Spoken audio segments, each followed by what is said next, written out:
بسم الله الرحمن الرحيم قال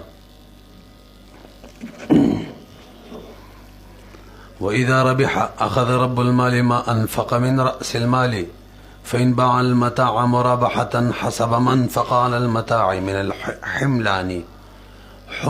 ونحوه ولا يحتسب ما انفق على نفسه وكريجي مثلا دا شروع کړی و چې مضارب د مضاربت د مان نه په ځان باندې خرچه کولی شي دا له چې کله باروزي یاد مو وکړه نو اوس راته دا بیانوي کومه خرچه چې د نفع نه شوې ده که اصل مال نه شوې ده اصل رأس المال نه نو د نفع په تقسیم په وخت کې به اول دغه رأس المال برابر کی 1,00,000 روپۍ 15,000 روپۍ خرچ خوراک کې کړی مضارب او 20,000 روپۍ نفع شوې ده مثلا 50,000 روپۍ نفع شوې نو اول به 50,000 روپۍ روالي د نفع نه رأس المال به پوره کی 1,00,000 باقي 20,000 به پاتې شي هغه به حسب معاهده تقسیم کی پوه شولې به واذا ربح کله چې ګټه وشي مضارب ګټه وکي اخذ رب المال رب المال بواخلی ما هغه پیسې انفق من رأس المال کم چې مضارب خرج کړي د رأس المال نه رأس المال بخپل برابر کی فإن باع المتاع وسوال دا دی چې سامانی مثلا پنډۍ کې اخیستې دی پېښور ته راوړی دلته د ګاډي خرچه مرچه پې لګي 20,000 روپۍ اخیستې 15,000 روپۍ خرچه ده 1,00,000 روپۍ اخیستې 10,000 روپۍ پې خرچه راغلی ده ورسره 15,000 روپۍ د خرچ خوراک هم راغلی دي نو صاحب د هدایي وایي چې داسې به کوي یا چې سامان مرابحتن خرڅوي نو په راوړو باندې کومه خرچه لګېدلې خو به پکې حسابوي په 1,00,000 کې اخیستې 10,000 روپۍ پې خرچه راغلې نو څه به وایي موږ ته په 1,00,000 10,000 پرېوتی دی پاتې شولې 15,000 روپۍ کومې چې خرچ خوراک کړی دی یا مضارب اب پکې نه حسابوي داسې به نه وایي چې موږ ته په 1,00,000 15,000 پرېوتی دی په مسله باندې پوه شولې د مضارب کم خوراک مراک دی هغه به پکې نه اچوي مرابحه کې او وړل راوړل یو ځای نه بل ځای ته شوي هغه به پکې اچوي ورته وګورئ فإن باع المتاع که چېرې سامان خرڅوي به مضارب مرابحه مانې حسبه حسابوي به ما هغه خرچه انفق على المتاع کومې چې په سامان باندې خرچ کړی من الحملان یو ځای نه بل ځای ته وړلو دپاره ونحوې دغه شان نور څو مثلا څوک پکرې پینیولي و هغو له سامان خېجه او را خېجولو د هغې ولا يحتسبو او حسابوي به نه ما هغه پیسې انفق على نفسې کوم چې مضارب په ځان خرچ کړي دي چې اوس پکې دا حساب کي په 1,00,000 مې اخیستې دی 10,000 روپۍ د ګاډي کرایي شوې ده 1,00,000 10,000 15,000 روپۍ زما د خوراک خرچه شوې ده 1,00,000 15,000 پرېوتې داسې به نه وایي 15 به پکې نه حسابوي وجه څه د عرف دا دی چې دغه وړو راوړو کومه کرایي دا پکې خلک شاملوي البته د خوراک خرچه دا پکې خلک نه شاملوي لأن العرف عرف جاری دی بالحق الاولي هغه دا چې اوله خرچه کومه چې په سامان کېږي هغه شاملوي ورسره دونه ثاني دویم نه کومه چې په ځان کوي بله وجه دا ده دا وړو راوړو سره د شي مالیت زیاتېږي پنډۍ کې مالیت 1,00,000 هلته واخیستلو په 1,00,000 پېښور ته یې راوړلو 10,000 روپۍ خرچه پرې راغله نو پېښور ته یې ځکه راوړي چې دلته ګران دی نه رسوي نو د یو مکان نه چې بل ته وړي نو د اماکنو تبدیدلو سره د شي په قیمت کې فرق راځي دې وجې نه دغه به پکې ورچوي ولأن الاول اول چې دی یو ځای نه بل ځای ته وړلو خرچه یوجب دا واجبوي زیادت فی المالیت مالیت کې بزیادت القیمه غدا چې د شي قیمت زیات شي وثاني او دویم چې دی کم خوراک مراکې کړی دی لا یوجب هغه زیادت مالیت کې نه ثابتوي قال امام محمد فرمای رحمه الله فإن كان مولفا فاشترى بها ثيابا فقصرها او حملها لك بروغریجی مثلا 1,000 روپۍ ولا مضاربت کې ورکړې وي رأس المال 1,000 روپۍ وي هم په دغه 1,000 روپو باندې کپړه واخیستله نور رأس المال پاتې شو نه دی خو 100 روپۍ مضارب خپلې ولګولې او کپړې وینځله په یو دوبي باندې او یای د یو ځای نه بل ځای ته وړله خپلې 100 روپۍ ولګولې نه رسوي پې نو اگر چې رب المال ورته اعمل برأيك ویلی اعمل برأيك به هم د کوم خرچه چې په انزلو دا یو کی یا یو زنبل زمانی وړلو معنی کوم خرچه وکي یو زنبل ز توړلو معنی دی کې و مضارب متطوع او متبرع وي دا به رب المال نه غواړي ولی دا خو قرضه رخصتل دی یار سنل ختم شوی دی دا سره رخصتل دی قرضه مونږ برون ویلیو چې اعمل برأيك استدانت ته نه دی شامل ترڅو چې تسری نشي یادم شو کنه فإن كان معه كشري ود مضارب سره 1000 روپۍ فاشترى بيان وای خسل بدی زر روپو باندې ثيابن کپڑا فقصرها نو هغه چا منی فقصرها قصر دې کنه که قصر دې نو به هغه په چا منی وینځلې قصر بسیخه او حملها یا یو زنبل زیته ویوړل بمئات من عندي بسلو په باندې خپل طرفه ور کړلې وقد قيل له حال دا چې دی مضارب تدام ویل شي رب المال له طرفه اعمل برأيك نو په دې صورت کې فهو دا مضارب متطوع حسابيږي په دې سلو ربو کې متبرع رب المال له نه غواړي وجه سره رأس المال ختم شوی دی او سلو په د خپل طرفه لګی نو دا قرضه رخلی قرضه او اعمل برأيك هغه ته شامل نه لانه دا کار کول د استدانت دی له رب المال پر رب المال باندې رب المال لپاره قرضه راخستل دي فلا ينتظمه نه شامليږي دغه قول ته هذا المقال اعمل برأيك فلا ينتظمه نه شامليږي هو د دې کار استدانت ته دغه سنی ته نه شامليږي څوک هذا المقال اعمل برأيك علامه مرده مخکې دیر شوی وان صبغها احمر فهو شريك بما زاد الصبغ فيها ولا يزمن لك برغوريجي 1000 روپۍ وتور کړی وي مزاربت باندې 1000 روپۍ کپڑا واخیستل رسول مال ختم به دغه کپڑے ته رنگ ورکو مثلا د 100 روپو یا د 1500 څومره چی ورسېدلې بده نو بدی صورت کې د رنگ څومره پیسې دي پیسو کې به مزارب د رب المال سره شریک شي مثلا کپڑا د 1000 و چرنګ ورکو د 1200 شول نو 200 روپۍ به کې د مضارب وي او 1000 روپۍ به د مضاربت مال وي ورسېدلې وان صبغ کچر رنگ له هغه کپڑا احمر سر رنگ معنی مضارب فهو نو مضارب چې دا به شریک وي د رب المال سره بما زاد باغ پیسو کې چې کوم زیات کړلې الصبغ رنگ بما زاد الصبغ فيها به کپڑا کې کوم زیادت وکړلو ولا يزمن ور سره ضامن به هم نوي ولی لانه دارنګ چره مړي چې دارنګ داس یو مال له چې کپڑے پورې قائم دي شته ښه او انزل چو یو زنبل ز تولل د دې شنو چې کپړو پورې قائم نه رسې به فرق معنی به شو لرم خو کپړې ته ولګېدلو د مال کپړې پورې قائم دي او انزل چې د کړیو مضارب یو زنبل ز تولل خپل طرفه هیڅ هو د مال نو قائم لانه دارنګ چې د عین مال له قائم دی به مسبوق کپڑے پورې حتی اذا بيع نتیجه بداوی چې دا کپڑا خرڅ شي نو د رنگ کې می حصہ جوړیږي به مضارب تور کې او بقیر روپۍ به مضاربت نه نو کان له د مضارب د بار به حصہ د رنگ وي او حصہ الصبغ او حصہ الثوب او حصہ کپڑے سپینی کپڑے چې کوم هی روپۍ جوړیږي رنگ نه علاوه ابال المضاربت معنی وی بخلاف القصاره بخلاف د وینځلو والحمل یوزن بل ذ توللو دا غیر روپۍ دا در اصل مال نه پس که مضارب خپل طرف خرج کړي وي دا به استدانت وي او مضارب به بده کې متطوع وي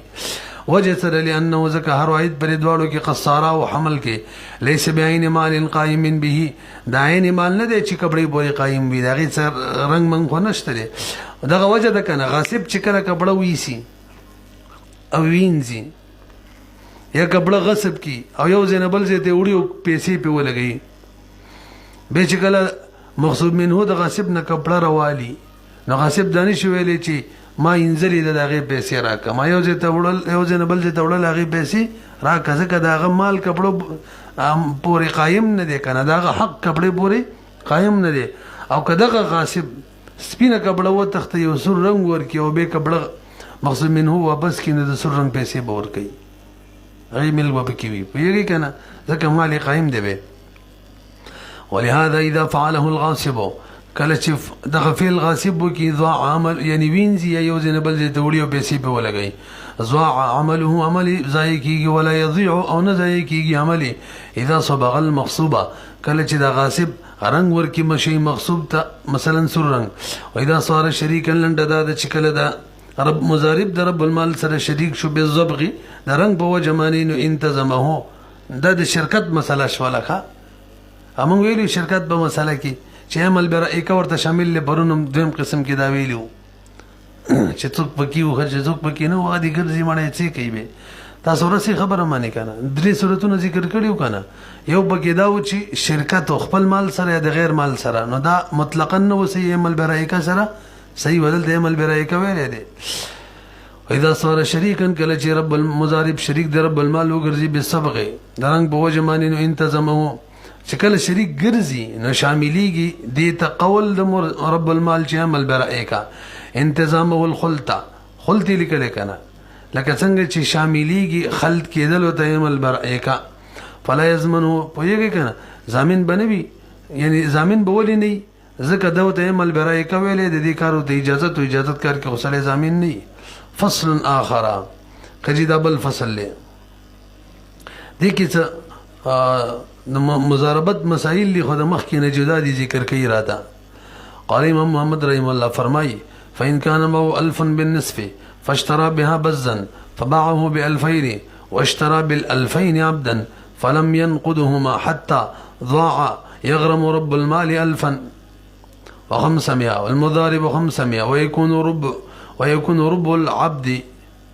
للمضارب وثلاثة أرباعه على المضاربة ما تبلغ بروغوري یو پیری ویما مضارب ته 100 روپۍ ورکړلې په دې مضاربت کوونی مګټه بستای نیمه بزمای نه سب باندې پوه شو په دغه 100 واړو روپو باندې کپڑا واخستله په دې پوه شو به دا کپڑا خرڅ کړل په 2000 روپۍ باندې 100 روپۍ پکې ګټم را لمنستا د 0 نه څو جوړې شولې 2000 نه 2000 کې 0 روپۍ راس المال لیکنه دا سیده کنه او 500 روپۍ ګټه د مضارب شول او 500 روپۍ ګټه د رب المال نه رب المال 100 روپۍ شولې 1500 کې خیر می بهرحال 0 روپۍ ور کړې وي کپڑے په واخستله واپس خرڅ کړل په 2000 په بدغه 2000 روپۍ باندې غلام واخستل دغه مضاربت په مال کې غلامي چې د چانه اخیستې هغه ته لا روپۍ نه دی ور کړی او 2000 واړه روپۍ ضایع شوې اوس بای تر غلام بای تر روپۍ ورکول دي څنګه به ورکي 500 روپۍ په مضارب راځي ځکه 500 روپۍ سره د وبري غلام کې د څه ده کنه او 1500 روپۍ درې سي دا به رب المال راشي د روپۍ بروالی بای د غلام ته به ورکی به چې کوم غلام من ستراغله دي پس دا به د دوړو شریکی څلور مېسا دا به د مضارب یو درې سي به د رب المال پوه شو په وته وره قال امام محمد رحم الله فرمای فإن كان معه كچريود مضارب سرا 1000 روپۍ بالنسبانه فاشترى بها دواخذلو بدی 100 روپو باندې بزن کپڑا فباعه دا کپڑے خرڅ کړل به 2000 بدوزرا واشترى به واخذل به 2000 بدوزرا باندې عبد غلام فلم ينقدهما نو لا نقد کړي نه پیسې بایتا حتی ضاع تر دې چې دغه 2000 روپۍ ضایع شولې یغرم نو ضامن به رب المال 1500 د 1500 روپو والمضارب چې دا به 500 د 500 ضامن وي ويكون رب العبد او ويبا څلور مې صد غلام للمضارب د پاره وثلاثه ارباعه او بڅلور کې درې سي دا به د مضاربت وي تاسو په شولې صاحب د هدايه فرمای په 2000 روپۍ غلام خسته کنه نو عاقد څوک دی مضارب دی نو د بای حق په مضارب سره دی پر رب المال نه دی نو پیسې لازمی په مضارب دی چوري کی خودم ردا مضارب غلام خسته غلام کی وای سره د دریم د درې سي د رب المال دی نو پیسې ورکول خو صحیح ده چې په مضارب دی ټوله بدا ورکی خو به بدغه پیسو کې درې سي د رب المال نوالی قال هذا الذي ذكر مسألة ذكر کړل امام محمد رحم الله هذا الذي ذكره كما مسألة امام محمد رحم الله ذکر کړل د حاصل د حکم او حاصل الجواب معنا د حکم حاصل نه چھوڑو اصل کې مسله دا ده وره لأن الثمن پیسې چې دي كله ټول پټول على المضارب باندې دي ولې ځکه دا عقد دی کنه اذ هو العاقد الا ان له دمر خبره د مضارب چې د لپاره حق د رجوع دی حق الرجوع على رب المال باندې پس عمر کې ب 1500 پیږي کنه علامه نبین د دې بیان بکو لنډه دا فیکون دا سمن چې دي علیه دا رب المال باندې امر الخف الاخره اخیره کې نتیجه کې رب المال امرالی کني شروع کې صرف او صرف بچاوي مضارب باندې خبري برا سره کوي خجي مخکزو وجه دا انه لما نض المال هر کله چې مضارب نقد پیسې ورکړلې نو مالی نقد کوما 100 روپۍ باندې کپڑا خسي و کپڑا خرڅ کړل په 2000 باندې مال نقد 100 روپۍ د جوړې شي 2000 نو په دې وخت کې ظهر الربح ربح خار شولا هغه څومره وا او 500 کمره یعنی د دې حصہ خار شولا 500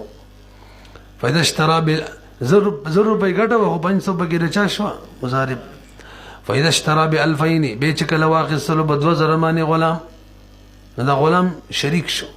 صار مشتريا بدی وخت دا مشتری جوړ شو دا مضارب ربع لنفسه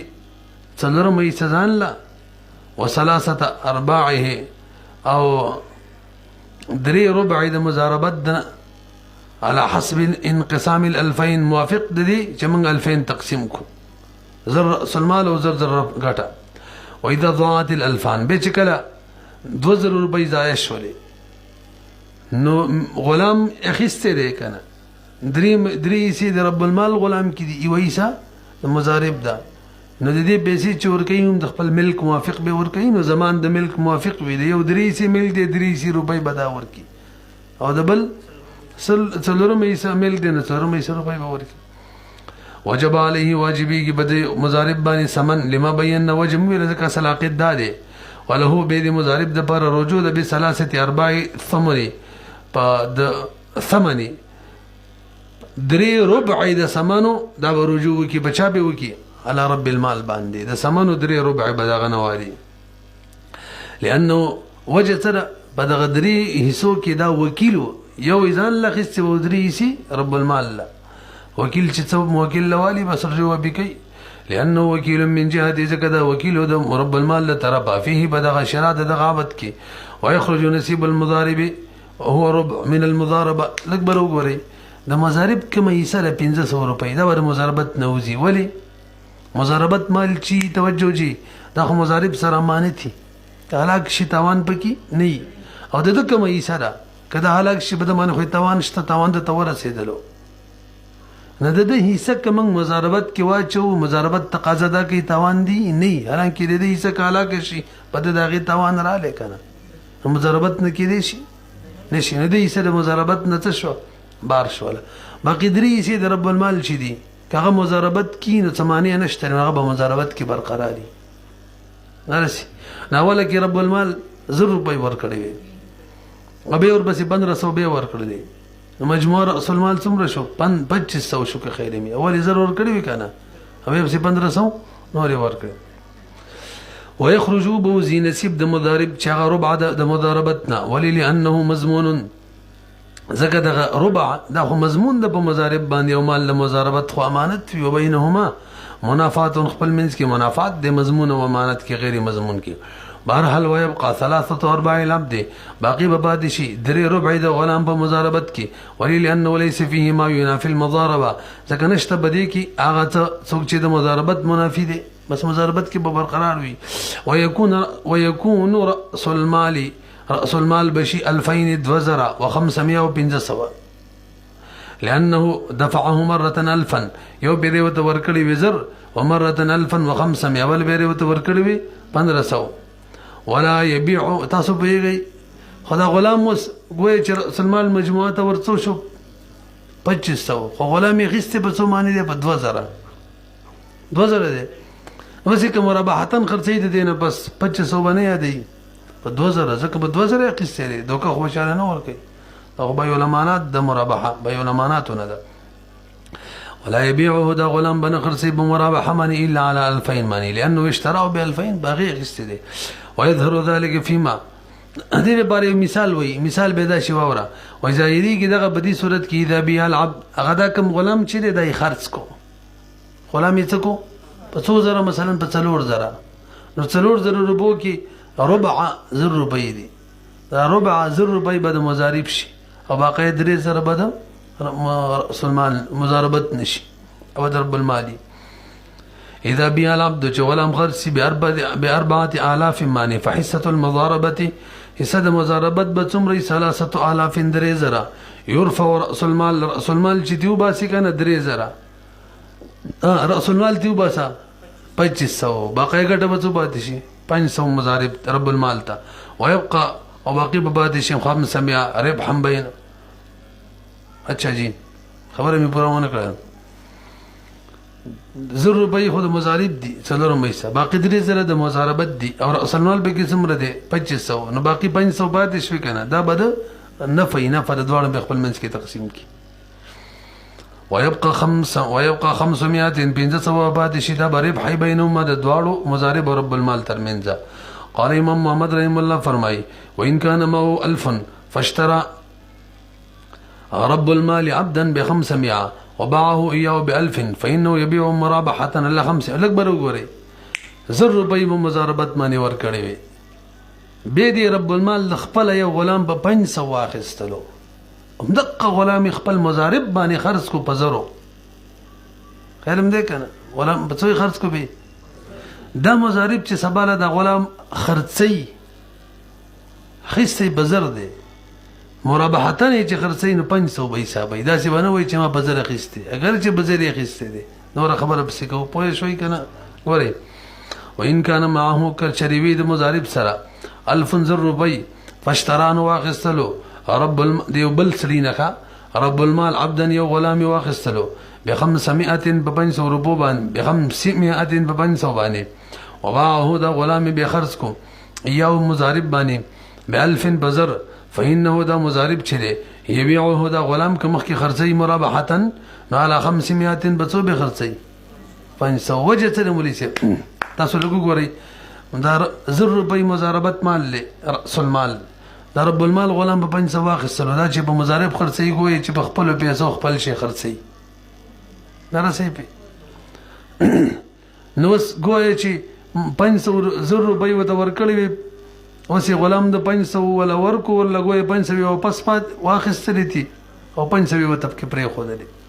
نه رسې 500 روپۍ غلام وکنه دا خسته او 500 معنی، نو که په مضارب په زر خرڅ کی نو مطلب به څه شي چې 500 روپۍ شي ورکو خپل 1000 روپۍ رأس المال واپس واخستلو، نو رأس المال سره به سره څومره پاتې شلو، بس غلام په 500 کې دي. اب کار خدا و دا به جایز نه وي، خو مقاصد د رب المال او د مضارب بدل دي، نو موږ دا به جایز ده، به نفس به هم جایز کړله، خو چون کې د بیع مرابحي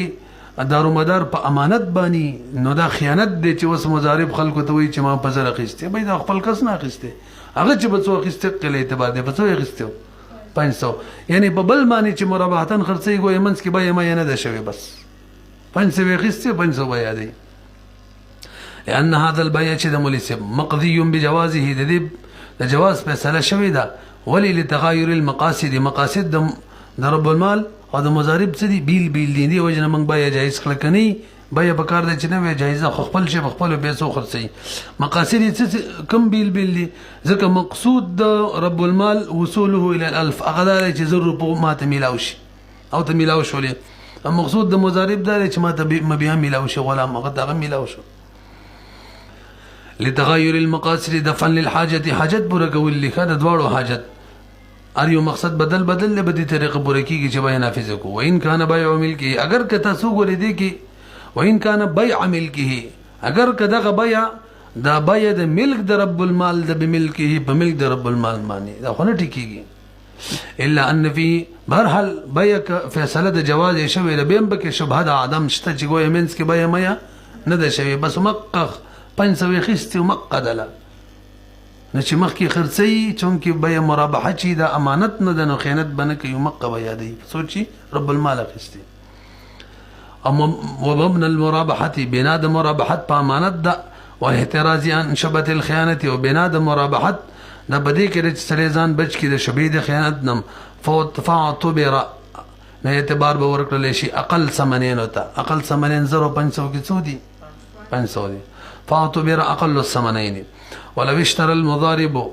عبدا ب1000 وباعه من رب المال ب1200 لګبر وګورئ 1000 روپۍ ورته ورکړي وي مضاربت کې هغه په مضارب په غلام واغستوم په زرو واپس په رب المال خرڅ کو خو په 1200 نرسي به جایز ولا وجه مخکې ویلی و د دوړو مقاصد بدل دي نو په دې 1000 روپو اصل مالو 200 روپۍ په کې ګټه شوږي کې 100 روپۍ ګټه د چا ده رب المال لا او 100 چا ده مضارب ده نو وې 1000 روپۍ ورکړي وي او 1000 روپۍ په کې د ګټه وا اصل مال څو شو به وره 1000 روپۍ ورکړي وي کنه او غلامي بازار واغستو دلې 1200 ورکو 200 روپۍ ګټه نو د دک مهي سره 100 روپۍ ګوي چې هغه کې بیان نه ده شوی د سی به من فرض کو بس شی هم په زرمانی د تپریوت د 100 روپۍ په کې مفت کې راغلی نو مخکې چې مرابحتن خرڅیم رب المال کې خرڅي ځان لا دا سی بنوي چې ما په 1200 باندې اخیسته دي بلکې څو به دي 1100 ويجي بي نور وجه خپل ذکر هم د ګوره ولو اشترى المضارب عبدا كمضارب والي غلام ب1000 بزر روپۍ وباعه بخرج کی من رب المال بانی ب1200 بانی باعه رب المال بخرسي مخکی مرابحه ب1100 باندې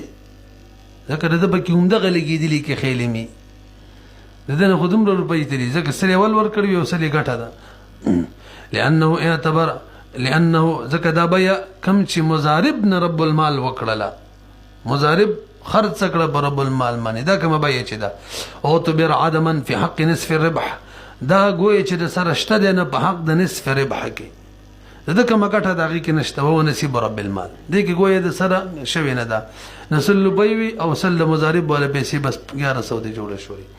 وقد مر في البيوت تاسو پیږي کنه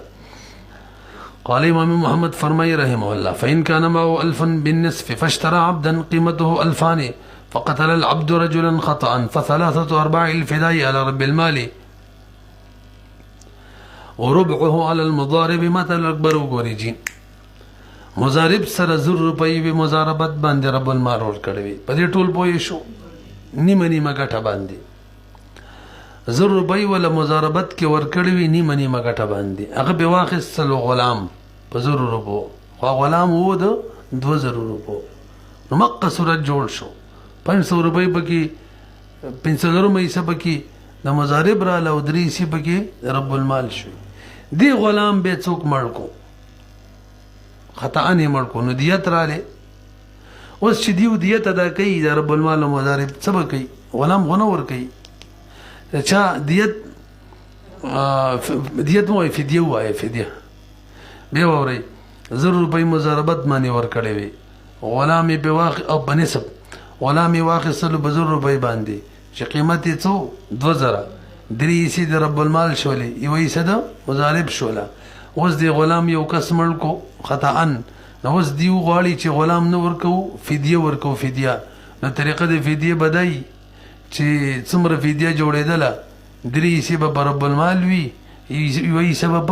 مضارب باندې وي پوه شولې مضاربت به ختم شي د غلام بر دوړو منځ کې شریک شي مضاربت به ختم شي ګوره فإن كان معه كشريود مضارب سرا 1000 روپۍ بالنسب فاشترانو دوا اخستلو عبدا یو غلام قیمته 2000 چې دغه قیمت 2000 روپۍ فقتل العبد نبي غلام مړ کو رجلن یو سړی خطأ په خطا سره فثلاثه ارباع الفداء نو درې ربع د فدیه دا په رب المال باندې وي وربعه یو ربع په مضارب وي وجه څه د فدیه چې د ملک بوج ته چا څومره ملک فدیه باغ عمرې نه ملک د رب المال درې سي دي